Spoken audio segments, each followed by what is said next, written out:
praise. Isa pong pinagpalang umaga sa bawat isa sa atin. Palakpakan nga po natin ang Panginoon. Praise God. Napakabuti po ng Panginoon sapagkat tayo po ngayon ay binigyan niya ng panibagong taon. Tayo ngayon ay nasa 2024 na at second week na po ng buwan ng January. Nagpapasalamat tayo sa Panginoon dahil last week, mga kapatid, inalaw ng Panginoon na magkaroon tayo ng Sunday anointing. At ang topic nga po natin ngayon sa buwan ng January po, for, setting apart for God's servant. Sineset apart or inihiwalay, binubukod ng Panginoon yung kanyang mga hinirang. At for the year 2024, ang theme po ng ating simbahan, the time to move on and the time to expand. Ito po ang challenge ng Panginoon sa bawat isa sa atin. At sa kabuuan ho ng buwan ng January, ang pag-uusapan po natin ay mga Bible character, kung paano po sila sinet apart ng Panginoon, ibinukod ng Panginoon para sa kanyang gawain. Purihin po ang Panginoon. So ngayon mga kapatid, kapag halimbawa po ang bawat isa sa atin or naramdaman mo or ikaw ay isinet apart o pinili para gumawa ng isang gawain, isang task na walang ibang po pwedeng gumawa kundi ikaw lamang, mga kapatid. Ano ho yung mararamdaman natin? Ma-excite ho ba tayo? Matatakot ho ba tayo? Mga kapatid, kagaya ho ng team natin for the year 2024, time to move on and a time to expand. Hindi lang po ito magagawa ng leadership ng ating simbahan, kundi ng kabuuhan ng ating iglesia. Amen? Sabihin nyo nga po sa sarili ninyo na ako ay pinili ng Diyos. Ako ay kanyang ibinukod para sa kanyang gawain. Ayan. So, I hope and I pray na bago matapos ang araw na ito at ang umagang ito, marirealize natin, ibinukod ako ng Diyos. Sa anong gawain? Diba? Sa anong gawain ako ibinukod ng Diyos? Kung binukod ako ng Panginoon sa ganitong gawain, ginagampanan ko ba to ng buong husay? So pag-usapan ho natin mga kapatid, ang buhay ni Haring Solomon. Ang buhay ho ni Haring Solomon ay kagaya sa buhay ng bawat isa sa atin. Hindi perpekto. May mga ups and down. Amen? Hindi naman ho porket binukod ka, hindi naman ho porket tinawag ka na, nakakilala ka na sa Panginoon. Hindi ibig sabihin nun, immune na tayo sa mga pagsubok, problema, tukso. Andiyan pa rin ho yun. Kaya nga kinakailangan ang continuous na pakikipag-ugnayan natin sa Panginoon para nang sa ganoon yung pagkakabukod sa atin ng Panginoon ay hindi malisya ang puso ng bawat isa sa atin. So sa karakter na pag-uusapan po natin kay Solomon, kalahati po ng kanyang buhay yung ating tatalakayin. Dahil sa pagbibuild po ng temple ng Panginoon. Sino ho ba si King Solomon? Si King Solomon po ay isa sa mga anak ni King David. Kilala na ho ng bawat isa sa atin, si Haring David. Subalit hindi ho siya yung pinakamatanda. Okay? Hindi po siya yung pinakamatanda. Sa dami ng mga anak ho ni King David, hindi na ho natin siya iisa-isahin. Subalit meron pa ho siyang kapatid dahil may mga anak si King David na nauna nang namatay. Kasi during that time, mga kapatid, kapag yung hari mawawala na, wari ho mamamatay na, or kinuha na ng Panginoon, yung automatic po na papalit sa kanya ay yung pinakapanganay. Yung magiging successor po niya. So, sino ho yung pinaka-next na matanda na anak ho nitong ni King David? Ito ho ay si Adoniah. Si Adoniah ho ay ika-4 na anak ni King David. So, hindi pa ho si Solomon. So, di ba, pag sinabi mong ika-4 na anak, dapat pinili siya na, di ba? Pero hindi po ito, kung iisipin mo, logically, dapat siya ho yung magiging successor or next sa throne ni King David. Subalit hindi po yun. Dahil may ibang plano ang Panginoon para sa kaharian or sa bansang Israel. So makikita ho natin sa 1 Chronicles chapter 3 verse 1, ito ang mga anak ni Haring David sa Hebron. Ang panganay ay si Amnon. Ang pangalawa ay si Daniel. Imagine, may Daniel ho palang anak itong si King David. Pero dito lang ho siya binanggit. No? Ang pangatlo ay si Absalom. Ang pang-apat ay si Adonijah. So, pang-apat si Adonijah, wala na ho yung mga tatlong nauna. So, automatic po, itong si Adonijah na dapat ang i-inherit or magiging heir po ng throne. Pero hindi po ito yung nangyari sa ating storya sa umagang ito. Bagamat maraming mga tao ang nag-expect na, ikaw na yung next king. Ikaw na yung susunod na hari. Pero hindi po iyon. Kagaya ng sinabi ko kanila, may magandang plano ang Diyos at may magandang plano, may plano rin naman itong si King David. Nababasa ho natin sa 1 King chapter 1 verse 29 hanggang 30. No? So sabi daw, ginawa ng hari ang ganitong pangako. Saksi ko ang buhay na Panginoon na nagligtas sa akin sa lahat na kabalisahang. Gagawin ko ngayon ang ipinangako ko sa inyong pangalan ng Panginoon. Ang Diyos ng Israel, ang anak mong si Solomon, kausap niya ho dito ay si Bathsheba, ang papalit sa aking bilang hari, siya ang uupong kapalit ko sa aking trono. So, makikita ho natin sa story sa 1 King chapter 1, nagkaroon ho ng pag-aalsa. Ito hong si Adonijah. Anong ibig sa pag-aalsa? Niluluklok niya na agad yung kanyang sarili para maging kapalit nitong si King David. Nung marinig to, mabalitaan ni Prophet Nathan, umaksyon ho kaagad itong ang propeta ng Panginoon. Bakit? Kasi alam niya sa kanyang sarili na si Solomon ang nararapat na maging hari. Nakalagay po sa 1 King chapter 1 verses 11 to 14, mababasa natin na nagkaroon or tinanong ni Prophet Nathan itong si Bathsheba, narinig mo ba na itong si Adonijah ay niluklok na ang kanyang sarili para maging hari? Sabing ganyan ni Prophet Nathan, nung marinig niya po yun. So sabing ganyan ni Prophet Nathan, nako, kapag hindi tayo kumilos ngayon or kapag hindi ka ngayong kumilos, manasa panganib ang buhay mo at ang buhay ng iyong anak. Binigyan niya ho ng instruction itong si Bathsheba kung ano po ang dapat niyang gawin. So alam ni Prophet Nathan sa sarili niya na si King Solomon or si Solomon ang iluluklok or ang pinili ng Panginoon para maging kapalit nitong ni King David. So ang ginawa ho ni Prophet Nathan, pumunta ka sa hari ito ang gawin mo. Sabihin mo na, Prophet King Haring, mahal na hari, di ba may pangako ka na ang anak mong si Solomon ang papalit sa iyo bilang hari? Bakit ngayon itong si Adonijah ang hari na ngayon? Iniluklok niya na ang kanyang sarili. So dito makikita natin na sinabi ni Prophet Nathan kay King Bathsheba na pumunta ka. Tapos habang nagsasalita ka, kino-confirm mo yon, papasok ako at pagtitibayin ko naman ang iyong sinasabi. Ganun nga po ang nangyari, mga kapatid. So makikita ho natin dito na iyon yung ginawa ni Prophet Nathan. Kung titignan natin, di ba, si Prophet Nathan narinig niya na si Adonijah, iniluklok na yung kanyang sarili bilang maging hari. Di ba kung sa sarili niya na, ano naman ang pakialam ko, kikilos ba ako? Pero si Prophet Nathan, ginampanan niya kung ano yung nararapat na nakikita niya na tama. So David make an oath to Solomon na makikita natin will be the king after him and sit on his throne in his palace. No, makikita ho natin na ikaw ang uupo, ikaw ang pinili ko, ikaw ang next na magiging hari. So iyon ho so kung makikita natin isinet apart, ibinukod from the beginning sa umpisa pa lang ng kanyang buhay, ibinukod na siya para maging hari. Last week pinag-usapan ho natin sa pamamagitan ni Brother Pastor Diwa yung about anointing, setting apart. Ano ho ba yon, mga kapatid? To set apart is to separate or isolate something. Ibig sabihin, ibinukod ka na. Itinatangi ka, ibinukod. To designate or separate something for a particular use. sinasabi na ibinukod to para sa isang mahalagang gawain. Diba last week po, last Sunday, bawat isa sa atin inanoint.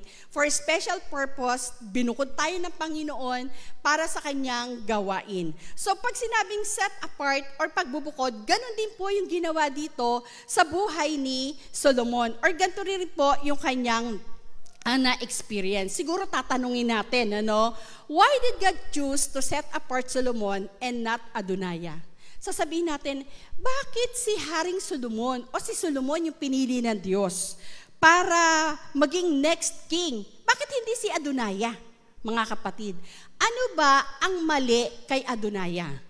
Ako po, sa pagtingin ko, sa batay sa pagbabasa ko ng salita ng Panginoon dito sa Samuel, First and Second King hanggang sa Chronicles, inano ko po yung kanilang naging buhay dito. Nakita ko po dito, kaya napili ng Panginoon si Haring Solomon. Kasi si Solomon, naghintay siya ng tamang oras. Hinayaan niya na ang Panginoon ang kumilos, bagamat alam na niya sa sarili niya, or alam na ng mga tao sa paligid niya na siya yung gagawin na next king, hinayaan niya sa sarili niya na ang Diyos ay kumilos, na ang Diyos ang magluklok sa kanya. Kagaya ng ginawa ng kanyang amang si King David. Alam natin na si King David na yung, di ba, inanoint din siya ng Panginoon after Saul na maging hari. Pero bagamat siya na yung inanoint ni Prophet Samuel, hindi niya inagawan ng trono hanggat buhay itong si King Saul. Inirespeto niya, iginalang niya yung anointed ng Panginoon na hari. Bagamat siya na talaga yung doon. And secondly, kung babasahin natin yung story ni King Saul, makikita ho natin dito na si Solomon, makikita ho natin mga kapatid na nagkaroon siya ng humility sa harapan ng Panginoon. So mamaya makikita natin anong part ng buhay ni King Solomon na nag-manifest sa kanya yung humility or yung pagpapakumbaba. And what not Adonai? Diba? Siya na yung next in line para maging hari. Bakit hindi si Adonai? Kasi wala siyang respeto, wala siyang paggalang sa pinili ng Panginoon. Imagine mga kapatid, nakabuhay pa yung kanyang ama, hindi pa nga siya pinipili or wala pang salita na, ikaw na yung next king. Nag-ano na siya agad sa sarili niya, iniluklok niya na agad yung sarili niya. Kung mababasa natin mga kapatid sa 1 King chapter 1, nagtumawag siya ng mga kaalyado niya. No, pumili siya ng mga tao na sasama sa kanya para iluklok ang kanyang sarili. And so happen na yung mga pinili ni David, na yung mga faithful talaga sa king ay hindi sumama sa kanya. At katunayan, nagdiriwang na sila, mga kapatid. So dito makikita natin na isang reason yon, no? And second, makikita ho natin na si Adonai, kagaya na sinabi ko kanina, in-exhort niya na kaagad yung sarili niya. Iniluklok niya na kaagad. Hindi niya hinintay yung proper time or hindi niya hinintay yung pagkilos ng Panginoon para sa kanyang buhay. Kaya naman mga kapatid, si Solomon ay binukod ng Diyos, pinili, hindi lamang para maging hari, hindi lamang para maging pinakamatalinong tao na sa balat ng lupa na sinasabi dito na sa kapanahunan niya, at hindi lamang para kundi higit sa lahat upang magtayo ng templo ng Panginoon. Bakit? Kasi noong mga panahon na yon, mga kapatid, mababasa ho natin sa 1st, 2nd Samuel, yung history, puro war, puro kaguluhan, puro gyera. Kaya makikita natin na yung Ark of the Covenant or yung tent ng Panginoon, yung templo, yung dapat na paglagakan ng presensya ng Panginoon, nasa tent lang siya. Diba? Tent. Bakit? Kasi magulo. Hindi pa establish yung Israel, mga kapatid. Ang nangyari, kapag halimbawa may war, kapag kailangan na mag-move yung mga Israelites, anong gagawin? Bubuhatin na naman nila yung tent, dadali na naman nila. So ganoon, wala pang permanent na lugar yung mga Israelita kasi puro sila pakikipagdigma until such time makuha nila yung pinangako sa kanila ng Panginoon. Kaya tent. Kaya nung panahon na ni King Solomon, nagkaroon na ho ng kapayapaan. Kasi yung ama niya, kumbaga, yung nag-prepare, no, or nakipagdigma para na sa ganoon madaig, matalo nila yung lahat ng kanilang mga kaaway. So ngayon mga kapatid, si Solomon sinet apart, ibinukod mga kapatid. Hindi lamang para maging hari, kundi ang talagang purpose noon ay magtayo ng templo para sa ating Panginoon. So Solomon being set apart for God's use. Tayo mga kapatid, sinet apart din tayo ng Diyos. Bawat isa sa atin.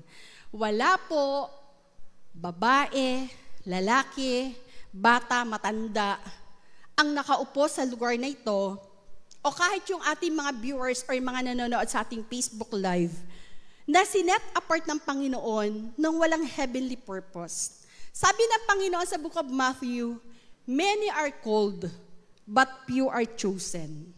Diba? Marami ang tinawag, pero konti ang pinili for special purpose ng Panginoon. So purihin ang Panginoon dahil bawat isa sa atin, hindi lang tayo tinawag, pinili para gumawa, gumampan, para sa paglago ng kaharian ng Diyos dito sa lupa. Hindi ito makakaya ng leadership, hindi ito makakaya ng mga nakaupo lang ngayon na may mga ministry. Bawat isa sa atin, mga kapatid, may special talent, may special purpose, may special na abilidad na ipinagkatiwala ang Panginoon sa bawat isa. Amen? Parang hina Amen? Masyado yatang komportable na tayo dahil masarap yung inuupuan natin silya at malamig ang paligid, mga kapatid. No? So makikita ho natin, mga kapatid, tandaan natin bawat isa sa atin, sabihin natin sa sarili natin, binukod ako ng Diyos.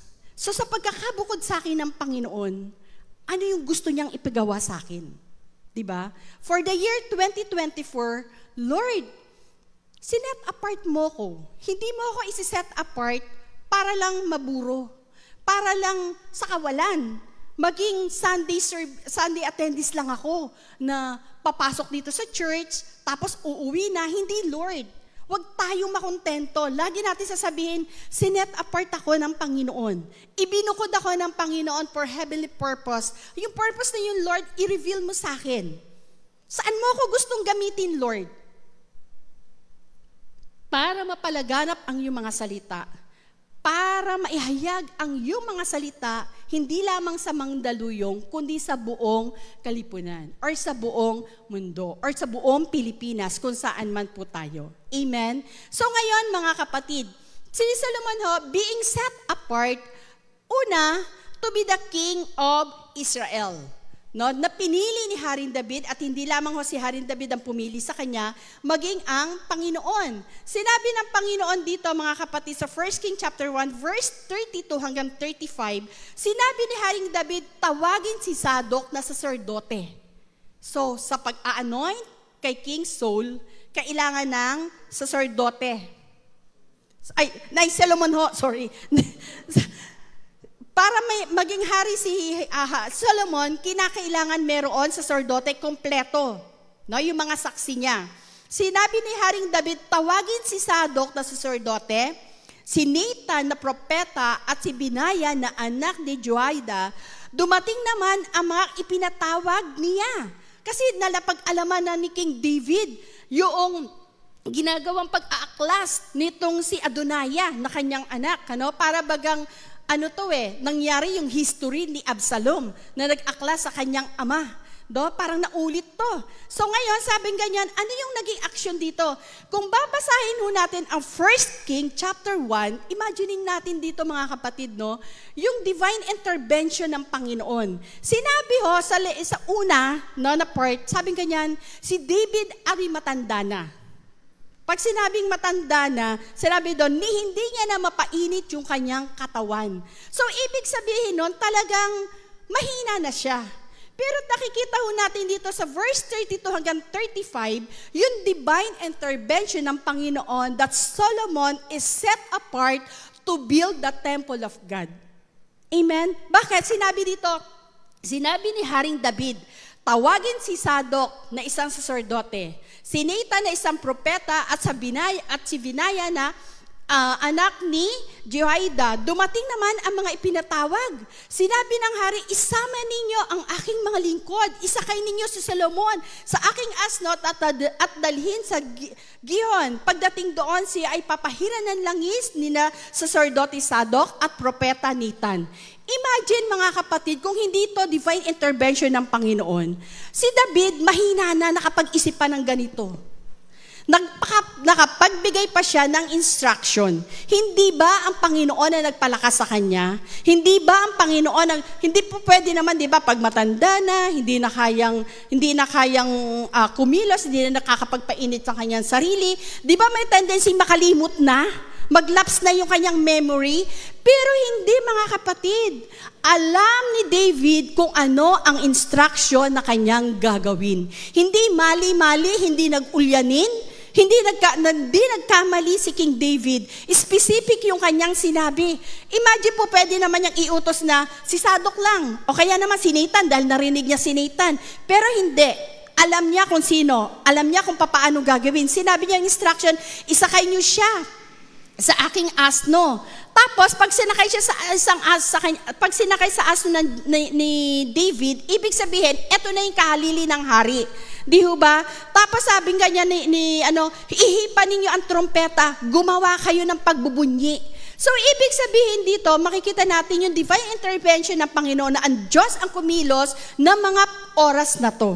Upang nangga sa ganon, yung talagang plano ng Panginoon para sa bansang Israel at sa pagtatayo ng templo ng Diyos ay maganap sa katauhan ni Haring Solomon. Amen? So makikita natin to.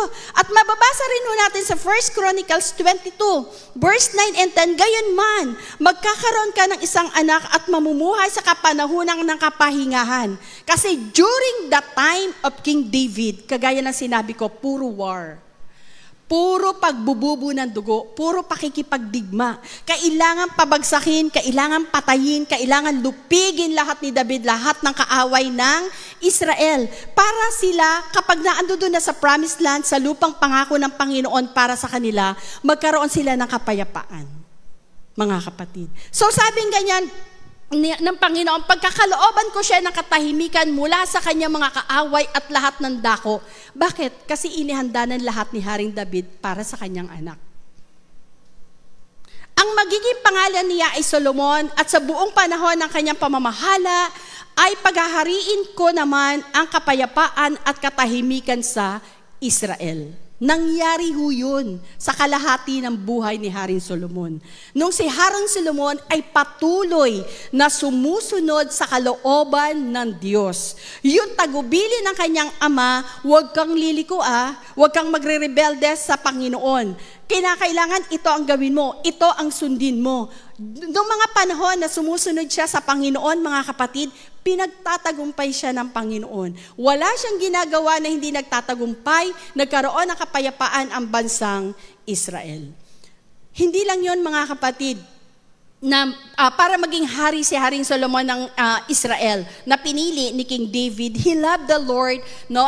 Si King David ay si Solomon po ay sobra niyang mahal ang Diyos. Lumakad siya sa kautusan ng Panginoon. Sinundan niya yung daan ng kanyang amang si David. Yung sa 1 King chapter 3 verse 3, ito ay isang patunay. Sinabi ng 1 King chapter 3 verse 3, ipinakita ni Solomon ang pag-ibig niya sa Panginoon sa pamamagitan ng pagsunod sa bakas ng kanyang amang si David. Imagine, mga kapatid, sa lahat ng ama ng tahanan dito, mga kapatid, sa lahat ng ina ng tahanan, pwede hubang sundan ang bakas natin ng ating mga anak? Masasabi ba natin, sundan mo ang bakas ko, matakot ka sa Panginoon? Diba? Kumbaga, i-mirror mo ako, salamingin mo ako, gawin mo akong huwaran. Diba? Sabi nga, diba, ni Apostol Pablo, imitate me as I imitate Christ. No, masasabi ba natin 'yon, mga kapatid, na gayahin mo ako Magkasasabi ho ba natin 'yon sa ating mga sarili? Si King Solomon, ganoon ang ginawa niya. Ginaya niya, sinundan niya yung yapak ng kanyang amang si Haring David. Hindi lang ho 'yon. Si Solomon, mga kapatid, he had the right response to the assignment given to him. Ano yung response niya, mga kapatid? Nung nailuklok na siya para maging hari, tama ang tugon ni Haring Solomon sa Panginoon. Ano yung tugon ni Haring Solomon, mga kapatid? Sa 1 King chapter 3, verse 9, ito yung pinakamimiti nating lahat, mga kapatid, na sana itanong to sa atin ni Lord. Sabing ganyan dito sa 1 King chapter 3, verse 3:9, tinanong siya ng Panginoon, ano ang naisin mo? Diba? Kapag tinanong ka ni God, ng Panginoon, ano ang gusto mo, anak ko? Anong isasagot natin? Diba? Lord, gusto ko po yung pinaka-latest model ng iPhone. Lord, gusto ko po yung house and lot. Lord, gusto ko po ma-promote. Lord, gusto ko po yung ganito. Lord, ganito. Di ba, puro sa atin, sa sarili natin, but not in the case of King Solomon. Nung tinanong siya ng Panginoon, ano yung hiningi niya sa Panginoon? Sa 1 King chapter 3, verse 9, Give your servant therefore an understanding mind, no? To govern your people, that I may discern between good and evil, for who is able to govern this your great people? Sabi ni King Solomon. Sabi niya, Panginoon, pagkalooban mo ko ng matalinong kaisipan, sabing ganyan, para mapamahalaan ko ang mga tao mo. Kasi bilang presidente, bilang hari, bilang leader, hindi yan basta-bastang responsibility. Hindi yan basta-bastang trabaho na para bagang trip ko lang to, ito ko. Hindi, mga kapatid. Ikaw yung hari, ikaw yung leader, ang inaasahan sa'yo, ikaw ang mamumuno. Si Solomon, mga kapatid, bata pa dito noong mga panahon na to. Kulang pa siya sa kaalaman. Kaya yung hiningi niya sa Panginoon, Lord, bigyan mo ko ng matalinong kaisipan. Matalinong kaisipan. Di ba sabi ng Panginoon, for the fear of the Lord is the beginning of wisdom.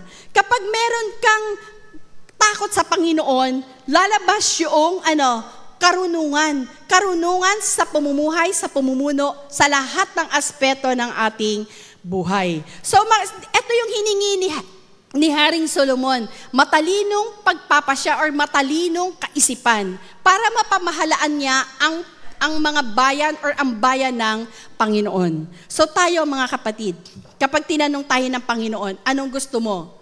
Or binigay sa atin ng Panginoon na isang responsibility, whether sa school, sa bahay, sa trabaho, sa simbahan, ano yung ihilingin natin sa Panginoon? Lord, bigyan mo ako ng talino. Nabagampanan ko ng buong husay, Lord, yung responsibility na ipinagkatiwala mo sa akin. Si Solomon ho, mga kapatid,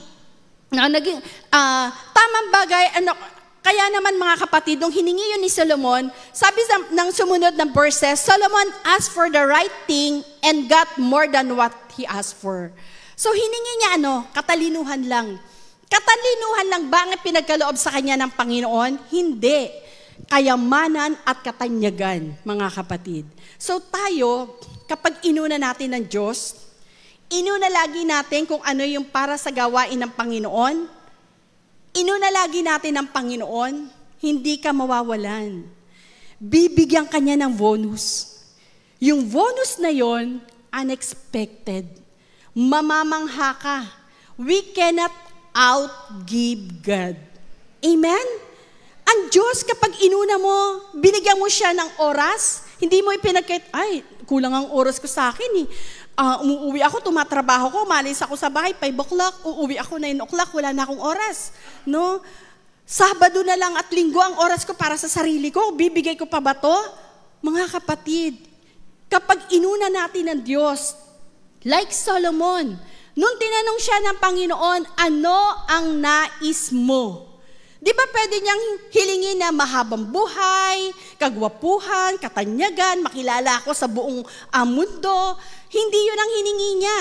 Ang hiningi niya karunungan para pamalaan yung ipinagkatiwala sa kanya ng Diyos. Kaya sa succeeding verse, mababasa natin, si Solomon, mga kapatid, bagamat hindi niya hiningi ang katanyagan, hindi niya hiningi ang kayamanan, ipinagkaloob sa kanya ng Diyos. Same to us, mga kapatid. Same to us. Palakpakan po natin ng Diyos. Amen? Same to us. Kapag hindi natin withhold, kapag hindi natin tinipid, kapag hindi natin pinagdamutan ang Panginoon, kapag inuna lagi natin ang Diyos, ang Panginoon, kapag na-please mo ang Panginoon, alam niyo, nung sinabi ng Panginoon, hindi ko to nabanggit, no? Nung sinabi ni King Saul na, nung sinabi ni Solomon, mga kapatid, na ang dami yun ng Bible character na narinig sa akin, paumanhin mga kapatid. No? Sabi ganyan ni King Solomon, Lord, bigyan mo ako ng matalinong puso para mapamahalaan ko ng mabuti ang iyong mga tao. Alam niyo yung sumunod na verse, ang Diyos ay nalugod kay Haring Solomon. Wow, tumama ako. No? Sabing ganyan, ang Diyos ay nalugod kay Haring Solomon. When we say nalugod, natuwa. Kapag ang tatay mo dito sa lupa natuwa sa'yo, kahit humiki ka ng pinaka-latest iPhone, kahit hindi niya kaya, kakayanin niya. Amen? What more ang Diyos? Kapag kinalugdan tayo ng Diyos, if we touch the heart of God, if we please God sa buhay natin, wala tayong hihingin. Kahit nga hindi hinihingi, ipinagkakalob sa atin ng Diyos. Amen? Gusto ho ba natin maging open heaven? Hindi lang tayo, maging ang ating pamilya, ang ating trabaho, lahat ng aspeto ng ating buhay, i-please natin ang Diyos. Like Solomon.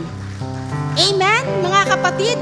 Kaya naman, si Solomon, yung kayamanan niya, sabi ng Panginoon, kahit hindi mo hiningi, ang word doon hindi niya hiningi. Tayo nga hingi ng hingi Di ba?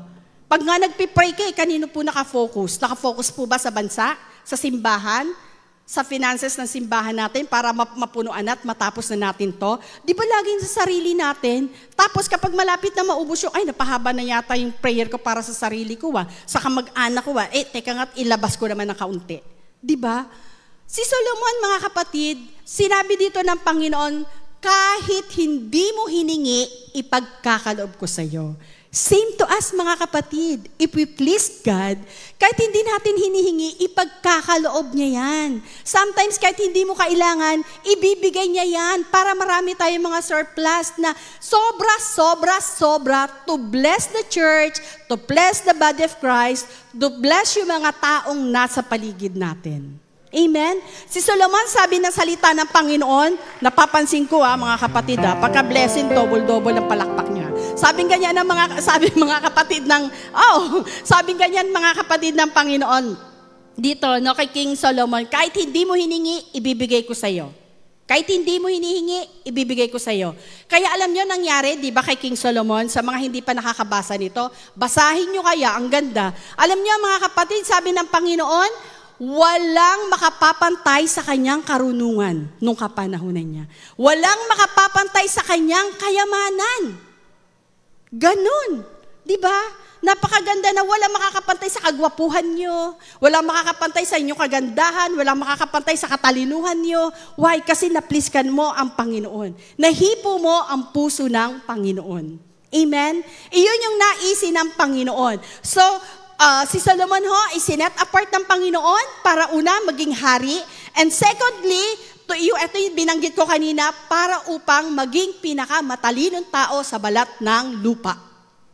Tayo, gaano ba tayo katalino? Gaano tayo katalino, mga kapatid? Diba? Mas matalino pa ba tayo kay Haring Solomon?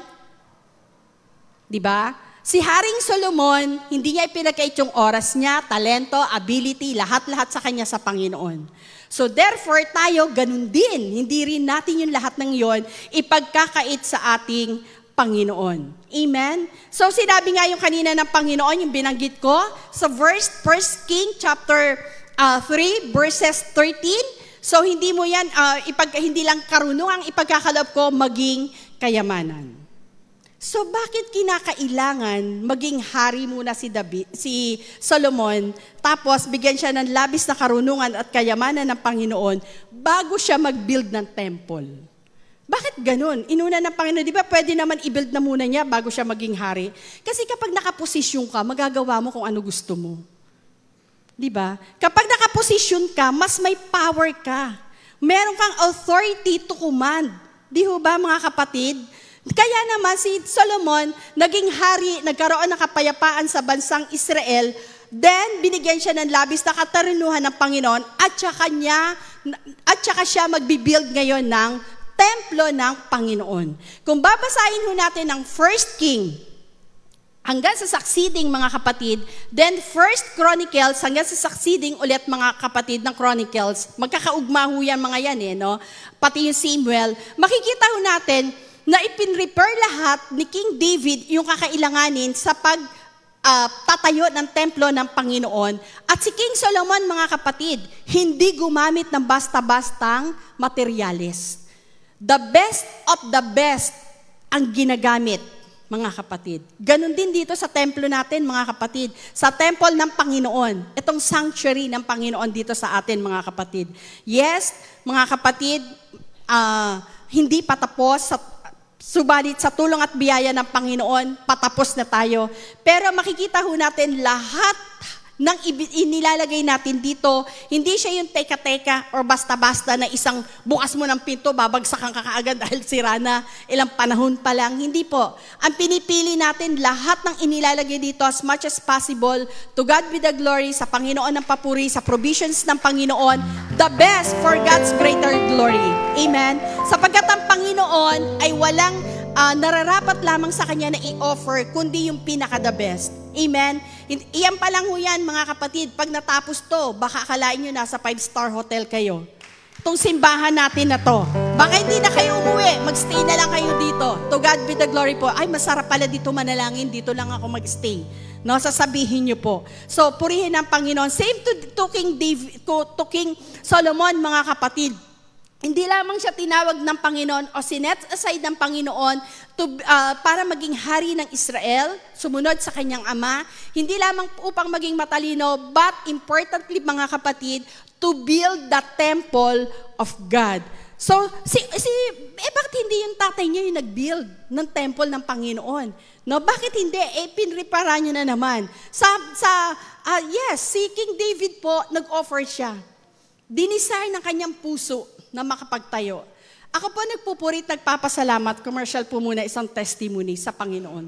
Nagpapasalamat ako sa Panginoon kasi para ho sa kaalaman ng mga hindi nakakaalam, para ho sa kaalaman ng bawat isa mga kapatid, dinisar ho talaga namin tong temple na to at nagpapasalamat ako dahil nakita pa ng dalawa kong mga mata na magkaroon ho kami ng sanctuary. Nasa Limay pa lang ho kami, nung kabago-bago pa lang na Kristiyano. Nagpipray na ho kami, Lord, bigyan mo ho kami ng sanctuary.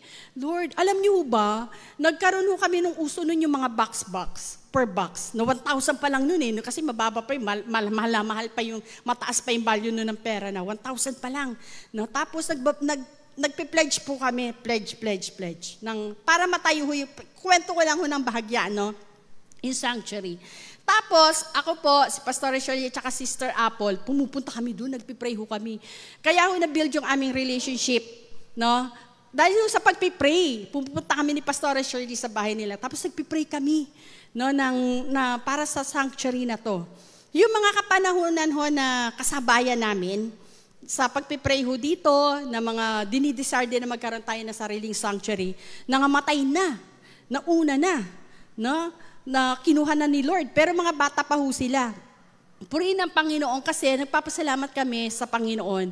Nakita pa ho ng dalawang mata namin yung sanctuary ng Panginoon. No, to God be the glory. Dahil tuwing babalikan namin, tuwing papasok po ako sa gate, lagi ko naisip, Lord, hawakan mo yung bakal. Lord, sa amin na to, hindi na kami palalayasin. Lord, masasabi ko na paghahawakan mo yung bato, Lord, amin na to, totoo na to, hindi na to, Lord, biro. Kasi para din ho sa kalaman ninyo, nag-rent po kami from Limay, punta kami sa Eastgate. Sa Eastgate ho, once a week lang kami, yung gamit doon nasisira. No? Tapos, punta na naman ho tayo dyan sa may PBJ. Matagal-tagal tayo dyan. So, sinabi ng Panginoon, parang komportable na kayo kailangan ko kayong i-challenge. Ito na po yung challenge ng Panginoon, to build the sanctuary ng Panginoon, like Solomon. So, tayo rin po mga kapatid, di ba? Yes, iba-ibang generation, iba-ibang tao, Pero lahat ng yun, hindi naman yun magagawa ng isang tao lang eh. May contribution tayo na kapag pumanaw ka na, makikita, ay eto si ganito. Pag pumanaw, hindi pa ngayon. Na pag pumanaw na yung mga next generation, yung mga nagsa-Sunday school na babies ngayon, yung mga nasa tiyan pa, ay eto pala si ganito, ay ito pala nag-start mag-pray. Di ba, nasa history tayo guys. Nasa history tayo guys, di ba? Na hindi tayo, meron kang legacy na matatawag. Di ba? Naging part ka ng church na to. So kay Solomon, may part din doon to build the temple of God. Yung purpose, kung bakit siya sinet apart ng Panginoon to build the temple of God, hindi lang para maging hari, magpasarap sa buhay, no, maghari-harian, hindi lang yung ginawa ni Haring Solomon, kundi ginawa niya talaga yung purpose ng buhay niya kung ba't siya naging hari, to build the temple of God. Same to us, mga kapatid. Sinet apart tayo ni Lord, no, for heavenly purpose. Yung part na po natin sa simbahan ng Panginoon, wherever we are, ano man yung katayuan natin sa buhay, gamitin natin yun. Mga kapatid, hindi lamang sa pagtatapos na to, dahil pag natapos ang templong to, mas malaking challenge, mas malaking responsibility ang pinabibigay sa atin ni Lord. Bakit? Paano mo to i-maintain? Ano pambayad mo sa kuryente? Di ba? Ano sino? Laki nga, up and down, ilang palapag yan. Pero sinong uupo dyan? Di ba? Ano yun? Yung mga nangamatay na babalik, kaluluwa nila? Hindi. Mga bagong kaluluwa yun. Di ba? Yung mga connection natin, yung mga kaibigan natin, himukin natin sila, akayin natin sila patungo sa gawain ng Panginoon. Kaya nga, di ba, yung challenge sa atin ng Panginoon for this year, time to move on. Pag sinabing time to move on, oras na para kumilos. Oras na para tayo ay mag-expand. Hindi bukas, hindi mamaya, kundi ngayon. Amen? Iyon yung naisin ng Panginoon sa buhay ng bawat isa sa atin. Like Solomon, mga kapatid, ginampanan niya ng buong husay yung papel, yung responsibility, yung mandate ng Panginoon sa kanyang buhay.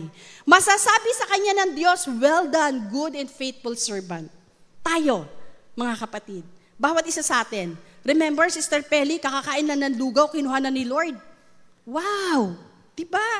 Tayo, hindi natin alam, diba? Sabi ni Brother Ray, Pastora, kakapakain ko lang sa kanya ng lugaw. Lumabas lang ako, may kukunin lang ako yung ano niya sa motor. No? Pagbalik ko, wala na siya. Tayo, hindi natin alam ang buhay natin. Di ba? Kinakailangan mag-double time tayo para sa Panginoon. Hindi natin alam kung hanggang kailan tayo para masambit sa atin ni Lord, well done, good and faithful servant. Masabi sa atin, ma-welcome tayo ng Panginoon sa kanyang kaharian. Amen? Iiwan natin dito lahat. Iiwan natin dito ang kayamanan natin, iiwan natin yung mga talento natin, iiwan natin yung mga sasakyan, iiwan natin lahat yan.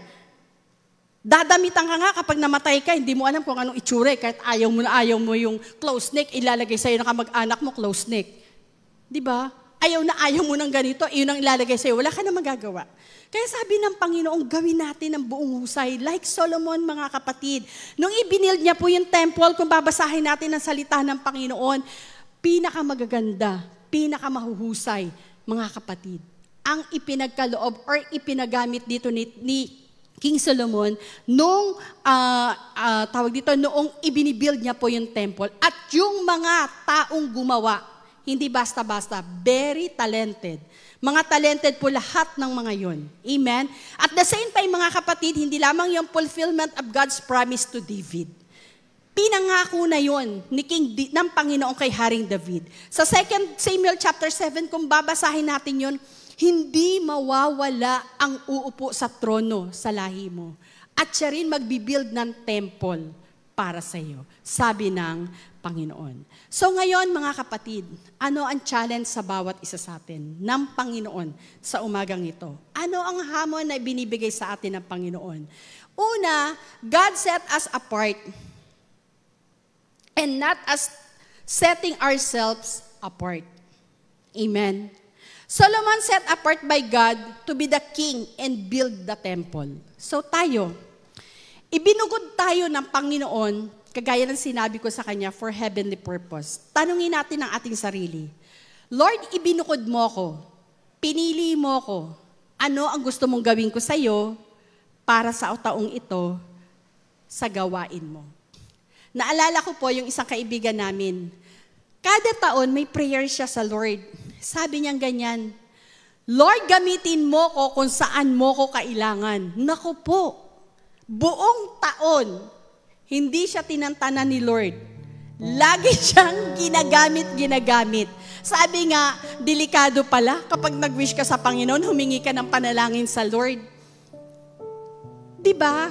Iyon naman ang nais ng Panginoon. Ang prayer natin, Lord, gamitin mo ko. Lord, here am I. Send me. Padala mo ko, Lord, kung saan mo nais. Kailangan ba ng bagong home church leader? Kailangan ba na makakasama ni Sister Shirley, Sister Hilda for another mission? Di ba? Kailangan ba ng katulong para maglinis dito? Kailangan ba na magpi-finance? Kailangan ba ng ganito? Kailangan i-approach niyo po ang leadership ng church. Pastor Diwa, saan ho ba ako pwedeng makatulong? Sister Apple, ano ho ba ang pwede kong gawin? Kasi ho, ito ang talento ko eh. Nasa, ako, tech. Punta ka doon kay Brother Alan. Nasa worship team ako eh. Punta ka dito. Ngayon, lalo ngayon, nangahamon ho si Sister Angelica. Hindi ko alam kung sino ang nahamon na. Nanghahamon siya, nag-post. Kaya lang, may pag sa dance, may timbang na hinihingi. Bagsak na agad ako doon. Diba? So, may timbang ho na pamantayan to si Angelica. Kailangan kasing nipis niya para makasali doon. So, nangahamon ho ngayon ang church natin for another worker, for another ministry, open to all, mga kapatid. So, i-approach niyo lang po ang leadership ng church. We are welcome. Para yung pagiging set apart natin, like Solomon, hindi lang para maging hari, pinakamahusay na tao sa buong mundo o sa kapanahunan niya, hindi lang para mag-build ng temple ng Panginoon, tayo man ganun. Magampanan natin to ng buong husay. Amen? Then, ano pa po? When God set us apart, we should have the proper response. Kailangan tama ang tugon natin. Sinasabi ng Panginoon, dito ka sa pagtatayo ng mga simbahan, church planting, ay hindi, gusto ko sa worship. Hindi ka dyan tinatawag ni Lord. Ay dito ako sa worship, gusto ko dito, maganda tinig ko. Tingin mo lang yun, pero hindi pala. Diba? Ikaw lang pala ang nagagandaan sa boses mo, yung iba na nakukulili. No? So, kinakailangan, tama ang tugon natin. Kapag tinawag ka ng Panginoon, sinet apart ka ng Panginoon, no? Tinatawag ka, kailangan tumugon tayo. Diba? Meron ba tinatawag na hindi sumasagot? Ano yung bingi? Dahil hindi nakakarinig? So, yung pagkakatawag sa atin ng Panginoon, pagiging set apart natin, tumugon tayo ng wasto. Kung tinatawag ka ng Diyos sa worship, go. Kapag tinatawag ka ng Diyos sa church planting, go. Kapag tinatawag ka ng Panginoon to finance the need of the church, go. Amen? Kapag tinatawag ka ng Panginoon para maging bagong home church leader, bagong ushers, whatever the ministry, go. Alam nyo, mga kapatid, ang napag-isip-isip namin ng aking partner, hindi in life, kundi in the ministry, mga kapatid, ay ito. Kapag lahat ng taong nakaupo dito ay nagpagamit sa Diyos, walang member ng FOSIM ang threefold or multiple ministry. Bakit? Kasi marami nagpapagamit. Si Brother Daniel, nagpapiano, maya-maya nagpipresider, maya-maya na naman pupunta sa isang meeting. Kung lahat ng nakaupo dito may ministry, isa lang ang ministry, mag-e-excel. Isa lang, paghuhusayin niya. Bakit? Kasi iisipin niya kung ano ang makapagpapalago, makapagpapaganda sa ministry. Sometimes kaya hindi nag-e-excel ang isang may ministry kasi multiple. Hindi niya maagwatahan lahat na mabuti. Pero kapag isa lang, lahat ng nakaupo dito, mga kapatid, may ministry sa gawain ng Diyos, hindi hirap ang katawan ni Kristo. Hindi hirap ang simbahan. Amen? So sabi ng Panginoon, when God set us apart, we should have the proper response. Tama ang tugon, hindi mali. Kumbaga, nasa tono, swak, nagkakaintindihan. Amen? So si Solomon, tama ang tugon niya sa Panginoon. Sabi ng Panginoon, ano ang gusto mo? Sabi niya, Lord, wisdom. Para mapamahalaan ko ng mabuti ang iyong mga tao. Tayo, tinatanong tayo ng Panginoon, ano ang gusto mo? Ano ang naisin mo? Lord, gusto ko gamitin mo pa ako. Lord, gusto ko, Lord, yung ministry na pinagkatiwala mo sa akin, maging very anointed ako. Makita lang ako, Lord, ng tao, blessed na. Hindi ko na kailangan magsalita. Sapat na yon. Dahil nakikita nila, nasasalamin ka nila sa akin, ang presensya mo ay nararamdaman nila. Amen? So, iyon po ang naisin ng Panginoon. Always remember that seek ye first the kingdom of God and His righteousness, and all these things shall be added unto us. Amen? To God be the glory. Purihin ang Panginoon.